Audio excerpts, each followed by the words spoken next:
एक डेट एक एडवर्टाइजमेंट या एक मूवी ट्रेलर की तरह होती है, जिसका काम होता है एक इंसान को दूसरे इंसान के बारे में एक ब्रीफ इंट्रोडक्शन और ये आइडिया देना कि उसके साथ उनका फ्यूचर कैसा होगा। ये वो स्टेज होता है जहां आप ये टेस्ट करते हो कि सामने वाला इंसान आपके लिए कितना सूटेबल या आपके साथ कितना कंपैटिबल है। लेकिन एक अच्छी डेट के भी कई रूल्स होते हैं जिन्हें फॉलो करने से आप अपना समय भी बचा सकते हो और दूसरे इंसान को अच्छे से जान भी सकते हो। Rule number 1, never dive too deep too early. बहुत से लोगों को डीप कॉन्वर्सेशंस काफी पसंद होती हैं क्योंकि इससे वो दूसरों को बहुत अच्छे से जान पाते हैं और अपने बॉन्ड्स में एक डेप्थ ऐड कर पाते हैं। लेकिन जब आप पहली बार किसी इंसान से मिल रहे होते हो तब एकदम से उनकी पर्सनल लाइफ में उतर जाना ये डेटिंग की बिल्कुल गलत अप्रोच है। जिस तरह से जब आप एक रोलर कोस्टर पर बैठते हो तब आप ये विश नहीं करते कि वो राइड एकदम से अपने सबसे डरावने पार्ट पर पहुंच जाए। आपको पहले एक बिल्डअप चाहिए होता है और सिर्फ तभी आप राइड की उस हाईलाइट को अप्रिशिएट कर पाते हो। इसी तरह किसी की जिंदगी में डीप उतरने के लिए भी एक बिल्डअप बहुत जरूरी होता है। अगर कोई भी इंसान दूसरे इंसान के सीक्रेट्स जानने के लिए बहुत जल्दी मचाता है तो इससे वो बहुत ज्यादा डेस्परेट लगता है। इवन अगर आप दोनों ही बहुत जल्दी एक दूसरे को अपने डीपेस्ट सीक्रेट्स बताना चालू कर देते हो तब भी ऐसे रिलेशनशिप में कोई मिस्ट्री ही नहीं बचेगी और आप कुछ हफ्तों या कुछ महीनों में ही अपने पार्टनर से बोर हो चुके होगे। क्योंकि मिस्ट्री एक ऐसी चीज है जो दो लोगों के बीच एक आग को जलाए रखती है, जिससे हर बार जब आप उस इंसान से मिलते हो तब आप उनकी लाइफ में और गहरे उतर पाते हो और आपको हर बार ऐसा लगता है कि आप उनसे पहली बार मिल रहे हो। इस तरह से जो पैशन दोनों लोगों के बीच रिलेशनशिप की शुरुआत में था वही पैशन सालों तक बना रहता है। इसलिए खुद को एक मिस्ट्री की तरह प्रेजेंट करो और दूसरे इंसान को आपको एक्सप्लोर करने की अपॉर्चुनिटी दो।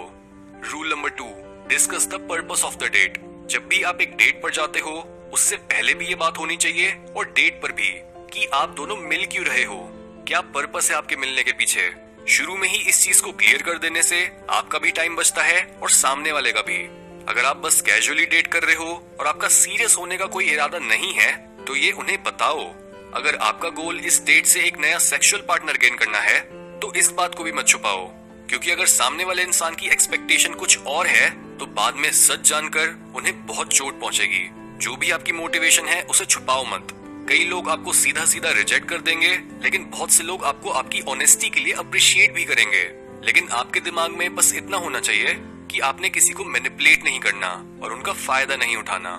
कई लोग जो एक सीरियस रिलेशनशिप चाहते हैं वो जजमेंट के डर के मारे कभी अपनी डेट्स पर ये बताते ही नहीं है कि उनके दिमाग में क्या है और इस तरह से वो खुद को ही एक ऐसे इंसान के द्वारा हर्ट होने देते हैं जिसे उनकी सिंसियरिटी का कोई आइडिया ही नहीं था। इसलिए डेटिंग के गोल और अपनी एक्सपेक्टेशंस को शुरू में ही क्लियर रखो और इस ऑनेस्टी से जो भी कॉन्सिक्वेंस मिले उसे एक्सेप्ट करो।